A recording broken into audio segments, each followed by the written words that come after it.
Jairam ji ki. We will discuss today about physical analysis of foods. The parameters that we'll talk about today, first specific gravity, which is relative, it is kind of an index. It is actually ratio of densities, and it is to know whether a product will float or sink in water or in any other liquid. We'll talk about density, which is nothing but mass per unit volume. It can be true density, it can be bulk density or tapped density. Talk about surface tension, which is a tension on the surface. It is more important, pertinent for deciding whether a particular liquid will be miscible with water or any other liquid. Viscosity, which is nothing but resistance to flow. That means every material, all material, they have a resistance to flow. They don't want to flow. So that is to do with workability of semi-solids. For example, when we make chocolates, thick semi-solids, so how do they flow and how do we maintain and maneuver their flow? That is the important property, viscosity, which the next term, of course, is rheology, but not today. We'll talk about viscosity only. Then we'll discuss about moisture, which means the water which is there in the food products in the absorbed form, in adsorbed form, or it is entrapped within the pores very deeply and very strongly. That means almost like chemical bound. Refractive index, that is refraction of light through foods. So various, as we know that all matter, when the light interacts with them, there is a phenomena of one reflection, the other one is refraction. Refraction means when the light moves through the medium, and when it goes from lighter medium to dense medium, the angle of refraction actually lowers down. We'll talk about filled, that is something which is undesirable. It is a critical parameter. It is because of the contaminants, and it is completely unacceptable. We'll discuss about particle size, diameter, distribution of particle size, fractions, different fractions of particle size. We'll also talk about water activity, which is vital for controlling the microbial growth. Say, for example, products like pickles, products like based on sugar syrups. So for their longer shelf life, the water activity is a very important parameter to take advantage of. So we'll go one by one. The first is specific gravity. There are two terms. One is gravity, the density, and the other one is specific gravity. A specific gravity basically is a ratio. It is density of matter divided by density of water. So density of substance, they divided by density of water. I just give you the example of how important it is. Say, for example, you pick up mango from the tree and you just put it in water. You will see that if it is a fresh from the tree mango, it will float. It will float because of the term specific gravity, because we are comparing it with water. Now, if the specific gravity is lower than 1, it will float. But the ripened mango, it is heavier than unripe mango, so it will settle down. The idea is to give you the relevance, the significance of specific gravity. In the plants, in the processing unit, when we design plants or when we design flowing systems, we always take into account what is the specific gravity, so that we know whether the material will float, sink, and to what extent float and what extent sink. Look at the applications of specific gravity. It first of all defines whether a material will float or sink, how much it will float and how much it is sink.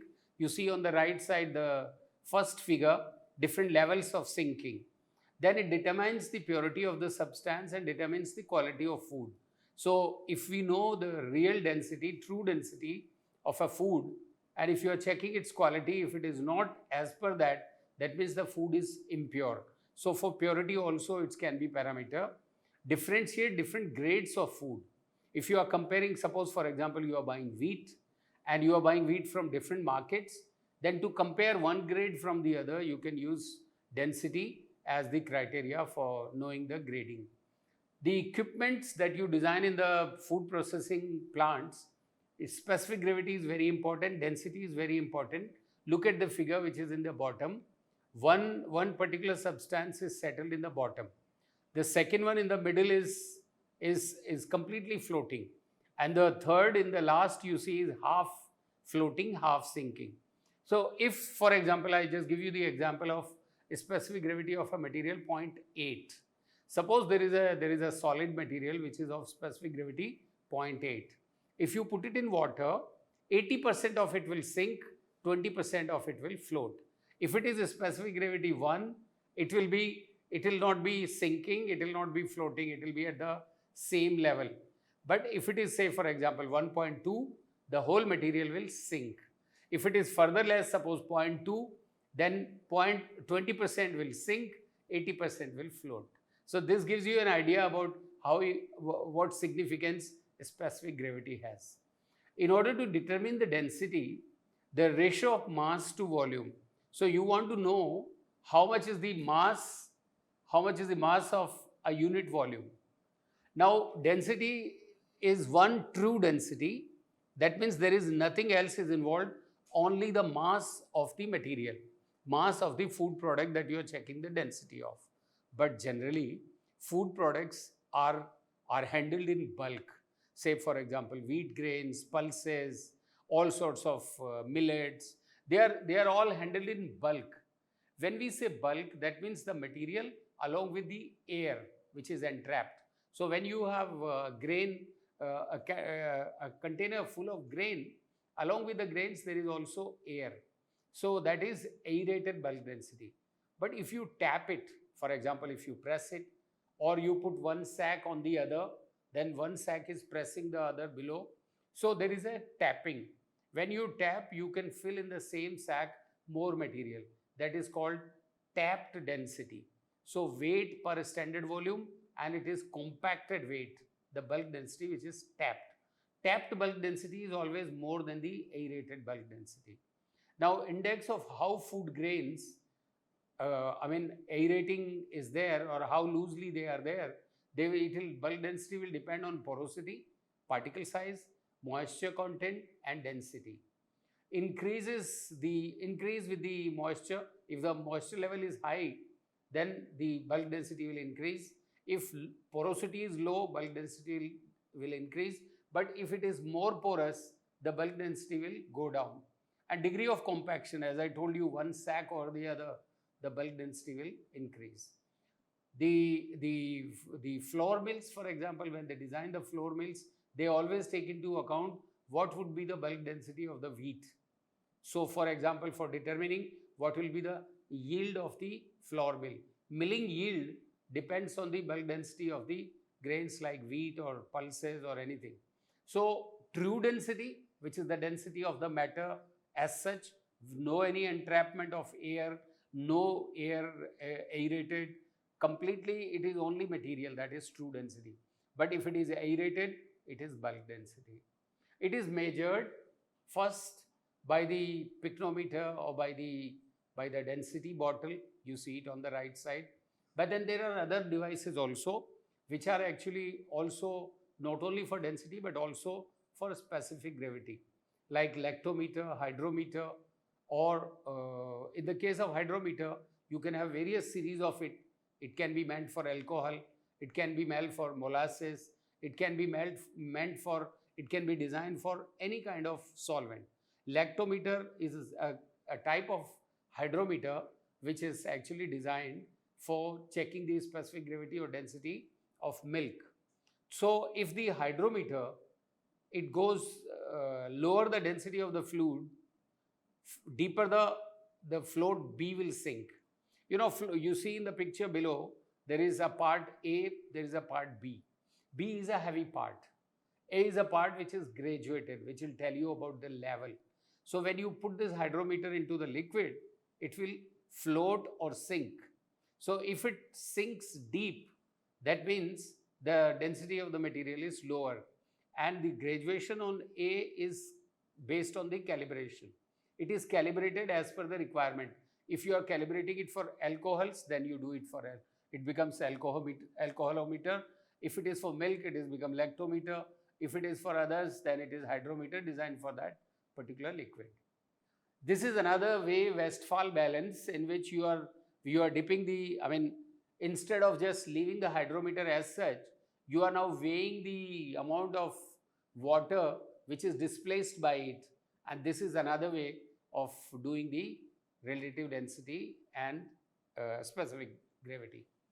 Let's go to the next topic, that is specific heat capacity. What is a specific heat capacity? A specific heat capacity is nothing but the amount of heat required, how much heat you require to raise 1 degree temperature of a substance. So suppose you take water, how much heat is required for raising its temperature by 1 degree? So you can calculate the heat required to raise temperature of a substance by certain amount of degree. If you know by 1 degree, then you can know how much it will require for 40 degree, 50 degree. The unit for this is joule per gram per kg per Kelvin, or calorie per gram per Kelvin. Now heat required generally is by the formula mass of the material, specific heat capacity, and the temperature difference delta T. So Q is equal to M into C into delta T. Now let us take one example. I have 100 gram of water, for example, and specific heat of water, for example, is 1 calorie per gram per Kelvin. So if I take 100 gram of water, and if I want to raise the temperature from 0 degree to 35 degree, okay, or 10 degrees to 45 degree, or 20 degree to 55 degree, that means that delta T is 35. Then I would require 3,500 calories. Here the heat capacity, specific heat capacity of water we have taken, as I told you, is 1 calorie per gram per Kelvin.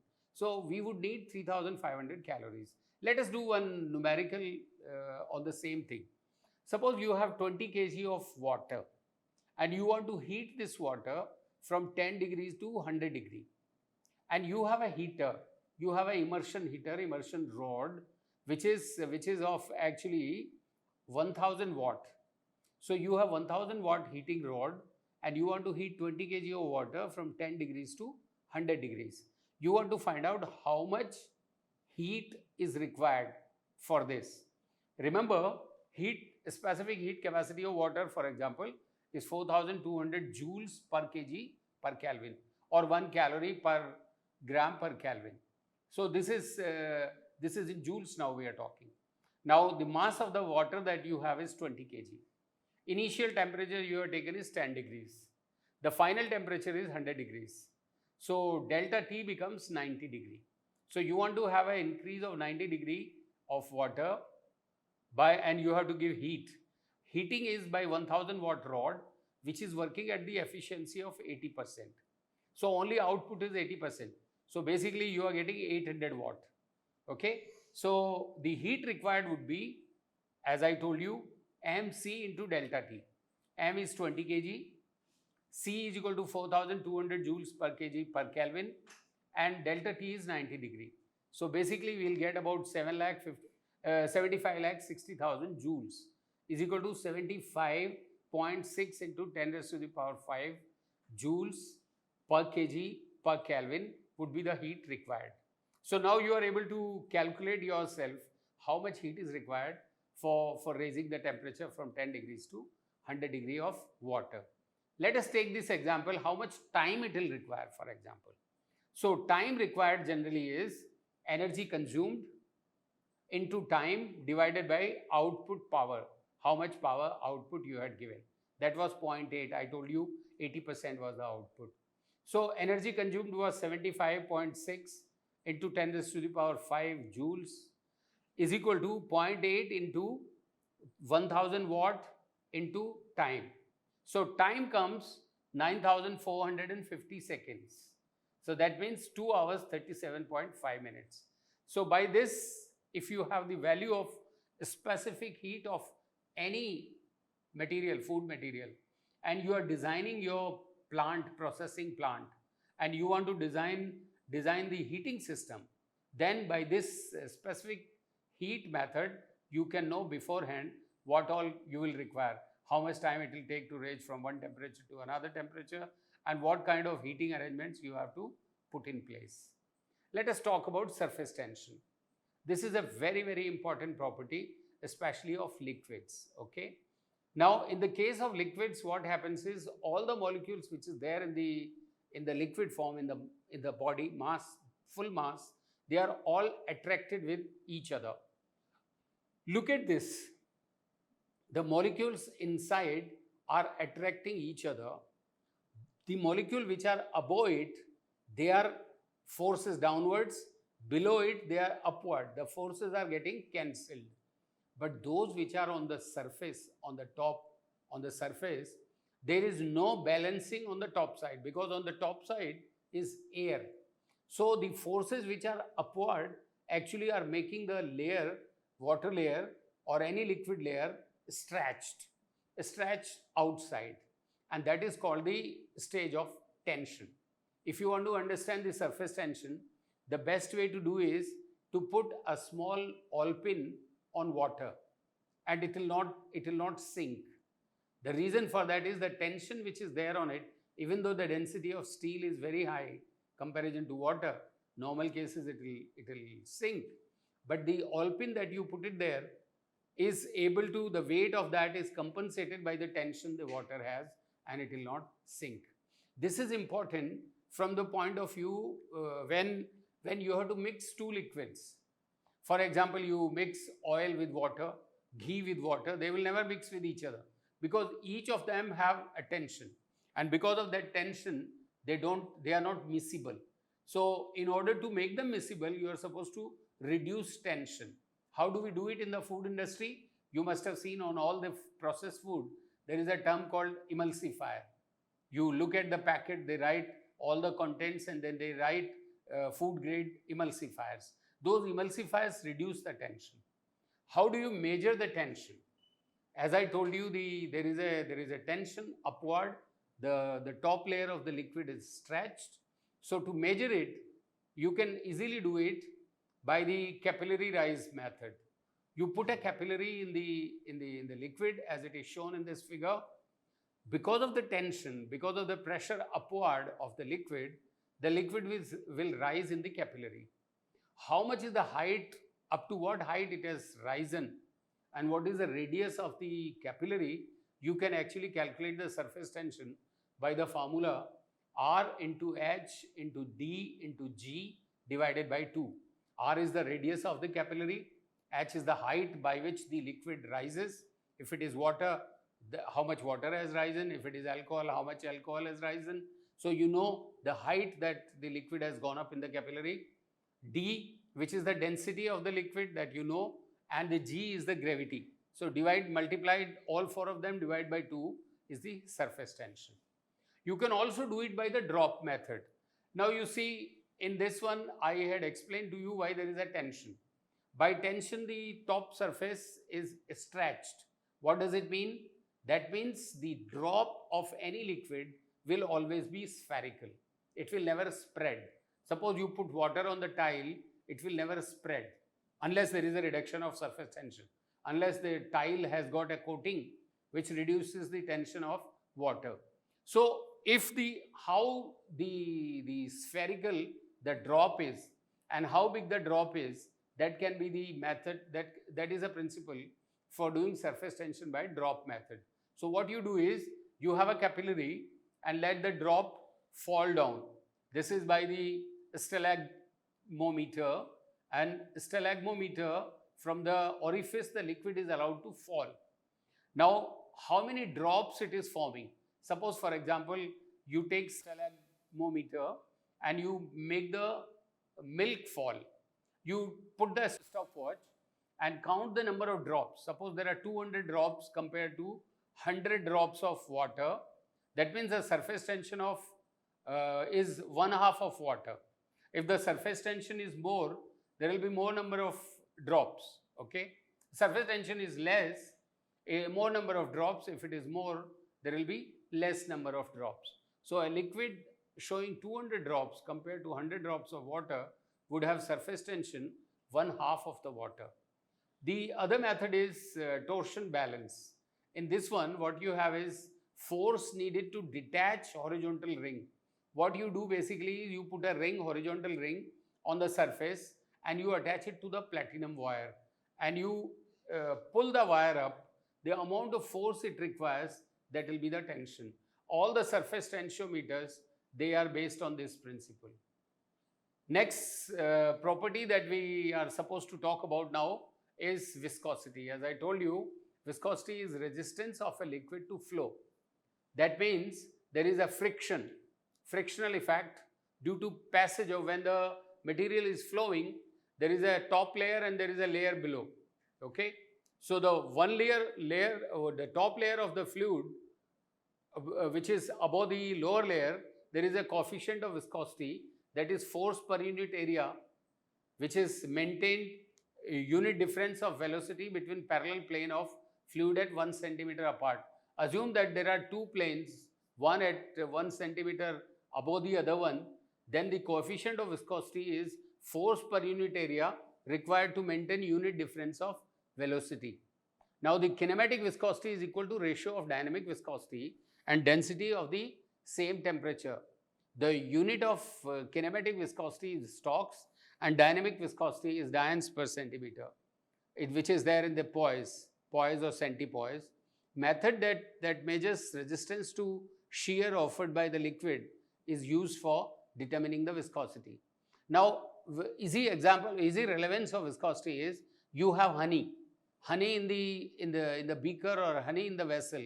How quickly honey will fall, compare it with how quickly water falls. You know it very well, viscosity of water is much lower than that of honey. So in designing all sorts of flow equipment in the processing plant, you need to have the knowledge of viscosity, which is nothing but resistance of any fluid to flow. You want to push it, it will resist to flow. This is example like, for example, butter. The top graph shows the highest yield. Yield is how much pressure you put to spread the butter on the bread. And you see different kind of, this is rheology, which is different from viscosity. Viscosity is for the pure liquid. Rheology is for the for the systems which are more than one phase. For example, something which is there suspended in water. In the case of butter, for example, it's an emulsion. So water is there and ghee is there together. Then you don't do it by viscosity, you do it by rheology. And yield stress tells you how much resistance it has to flow. In the case of butter, it is very high. In the case of oil, it is very, very low. You see it in this figure. These are the applications, how you mix one into another, two products mixing. Viscosity plays an important role.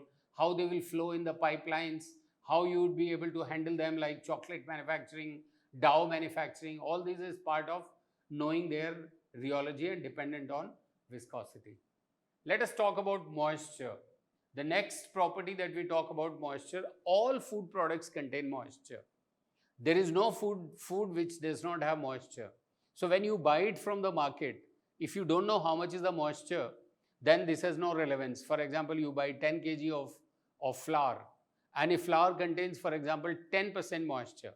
So that means you actually have not bought 10 kg, but you have bought 9 kg plus 1 kg moisture. So this is true for all products you buy it in the market. How much is the moisture you need to know to understand the value of your product. So moisture measurement can be directly, you remove the water which is there and know how much is the weight loss. For that, what you do is you either dry it in oven, you dry it under vacuum, you do it freeze dry under pressure and low temperature, you dry it by distilling, or you do it by Carl Fischer method. But then there are indirect methods. You do it with calibrated, you have an equipment which is calibrated, and there can be number of you can have refractometer, you can have infrared absorption, you can have near infrared, dielectric capacitance, mass spectrometry. All these equipment are already calibrated. So you take your sample, do the analysis and know what this moisture is. So direct method, indirect method. Let's see the direct method. The problem in the case of moisture measurement, please understand, is that if you are not able to remove the moisture properly, then you end up underestimating the moisture. In your efforts to withdraw all the moisture, if you give harsh conditions, then the material can decompose. For example, you raise the temperature for removing the water, and that temperature may damage your food product. So either you underestimate, your estimation is lower than actual moisture, or it is damaging your product, so erroneous results. So to remove the error, you have to be very, very careful what kind of method you use. For example, AOAC method says that your temperature in the oven should be 98 degree to 102 degree at 25 to 100 mm pressure, and you do it for 200 to 600 hours. But if suppose your product is heat sensitive, the same method would be done for 60 to 70 degrees temperature of the oven. So depending on your sample, you will choose. There might be samples where you will, instead of 98 to 102, you may have to do 110 and 120 degree. But then the time will be less and the pressure would be the same. So depending on the product that you are determining moisture in, you have to be very careful about choosing the right method. This is the distillation method. In this one, what you do is you take your sample and you take your sample along with a solvent, okay? Non-polar solvent like mineral oil, which has a boiling point higher than water. So when you start heating the material, then along with that solvent, water will also go, and then you see in this one you have a trap there which collects the water. So this is by distillation, you distill, condense the water which is coming out, and your solvent is falling back in this one. That is almost like reflux boiling, where solvent will fall back, and where you are collecting the solvent plus water, because water is heavier, it will settle down, you separate that out, and the solvent again remains there. So this is by way of using non-polar solvent to remove water. This is done for example, all sorts of oils from oil seeds. The extraction is done to remove water. This is the way it is done. By Carl Fisher, it is a reagent in which you do the quick method. This is the most standard one. So the Carl Fisher reagent basically consists of iodine in pyridine, sulfur dioxide, and methanol. This method is the most potent method, but the only care that you have to take is that you can't use it for samples which have very high amount of water. Say for example, a material like syrups where 40-50% moisture, you cannot use Carl Fisher. There is a limitation of it, but this is a perfect method. Then refractive index. The Abbe refractometer is the equipment to know the refractive index. But what is refractive index? As I told you, when the light passes from one medium to another, suppose medium A and medium B, if the medium A is lighter, then the angle of fall on that medium, the angle of refraction in the heavier medium, it will go down. Like theta A will be higher, theta B will be lower, because theta, the medium, is denser. So refractive index of a substance is basically the ratio of speed of light in vacuum to the speed of light in the substance that we are checking. So how much is the speed of light in air or vacuum, and how much is the speed of light in the material which we are testing? That ratio of it is refractive index. So measurement using refractometer, so it is handheld refractometer, online refractometer, Abbe refractometer. The major applications is for quality control and for various other applications. I told you even moisture you can do it by refractive index. Refractive index applications are plenty. For example, ripeness of fruits, vegetables, sugarcane, beet. You can do it. Alcohol content in wine or beer, you can do it by refractive index. Amount of water present in honey. If somebody has put sugar syrup in honey, then you can do it by refractive index. Percentage of salt present in materials is possible by refractive index. Total solids present in the product, in any, like for example, coffee extract, chocolate, milk, baby food, you can do it by refractive index. Purity of liquids, how pure the vegetable oil is. For example, if there is adulteration of vegetable oil, then you can do it by refractive index.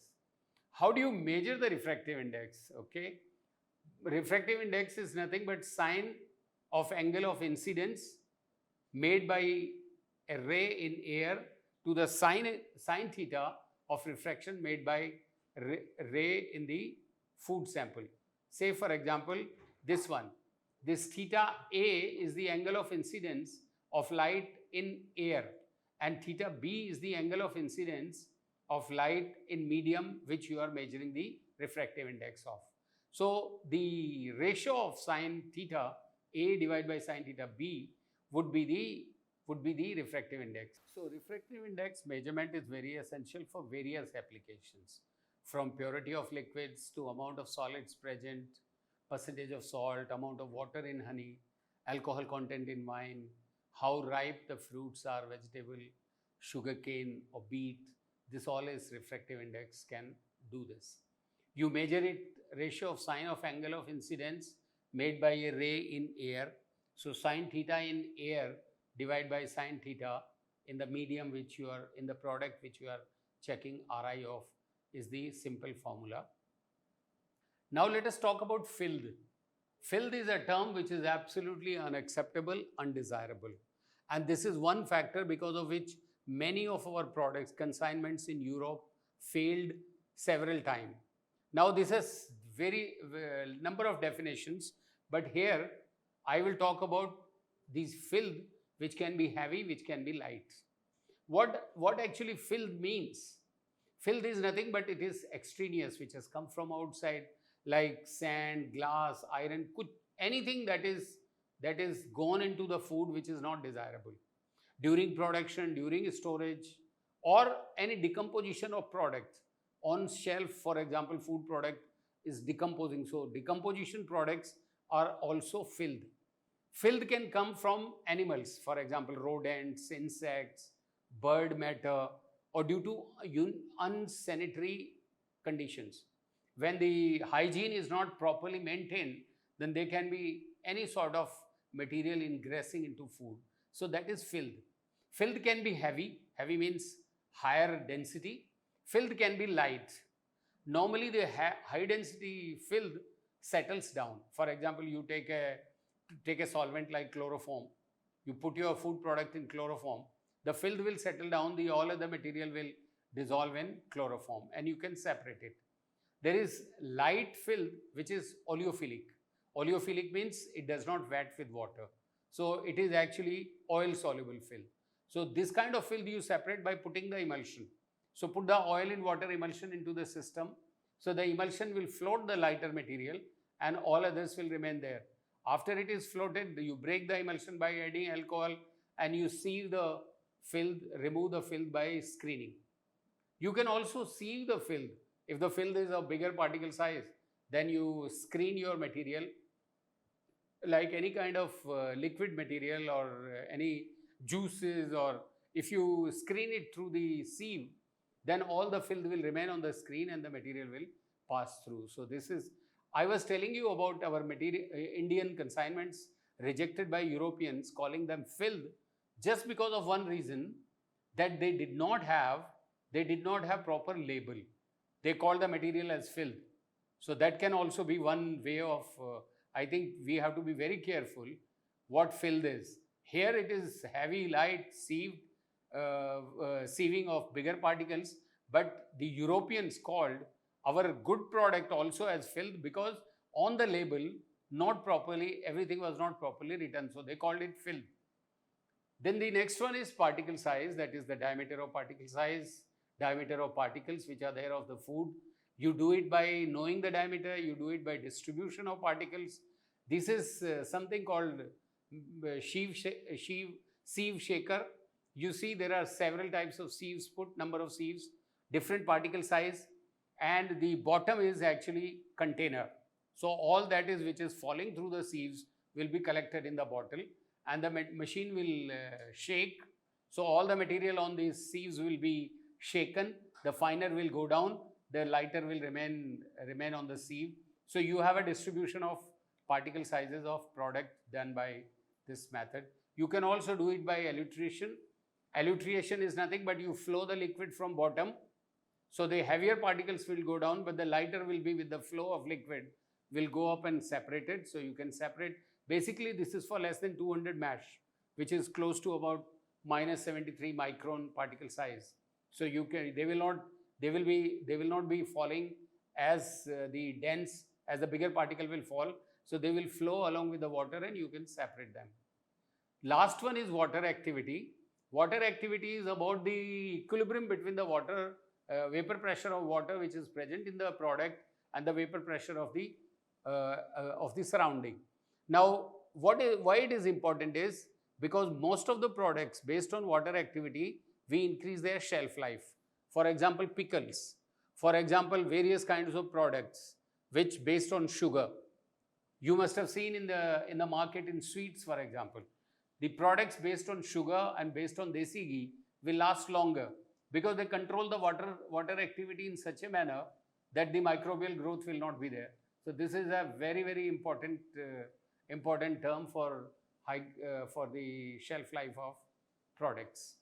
Now in this chapter, what we have done, we have answered the question like what is filth, which is undesirable. What is the difference between heavy and light filth? Anything which will be hydrophobic, which will be oleophilic, will be lighter. Anything which is light in density is lighter.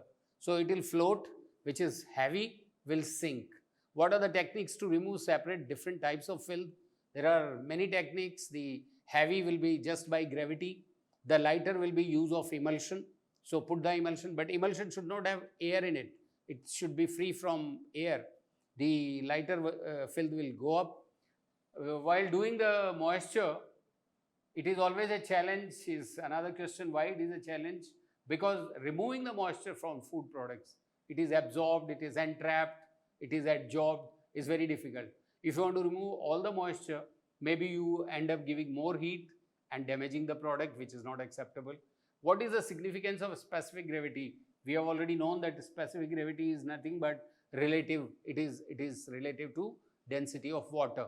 So density of the product divided by density of water. This tells you about whether material will float or sink, how much it will float, how much it will sink. Then there is a term called bulk density, which can be aerated, which can be compacted. Like in a sack of 200 liter, you can put maybe more of flour, but not more of grains. Grains you will be able to fill less, but the flour you will be able to fill more because the grains are aerated. Flour will not be aerated as much. So aerated and compact. What is the significance of bulk density? How much you will be able to pack? For example, you take chivda, you take mudi, and you have this roasted rice. So if rice in a sack, you may be able to put, for example, 50 kg. But in the same sack, if you have a roasted rice, you will not be able to fill more than maybe 15-20 kg. This is because of the bulk density. Carl Fisher reagent is used for actually moisture measurement. So this is again having iodine, pyridine, SO2, methanol together reagent, which is used for knowing the water content. Difference between water content and water activity. Water content is the moisture present. Water activity is to do with the vapor pressure, equilibrium between the water which is there in the product and the water, the vapor of the atmosphere. It has nothing to do with the content of amount of water present in it. Water activity is very, very critical. Surface tension is the tension at the surface because of the intermolecular forces keeping molecules binding together inside the media, and the rest, the on the top are forcing upward, making the top layer stretch. Surface of the liquid is stretched because of the surface tension. And what is the specific heat? It is the heat to increase 1 degree temperature of any product. How much heat is required? That is the specific heat. Thank you very much, Jairam ji.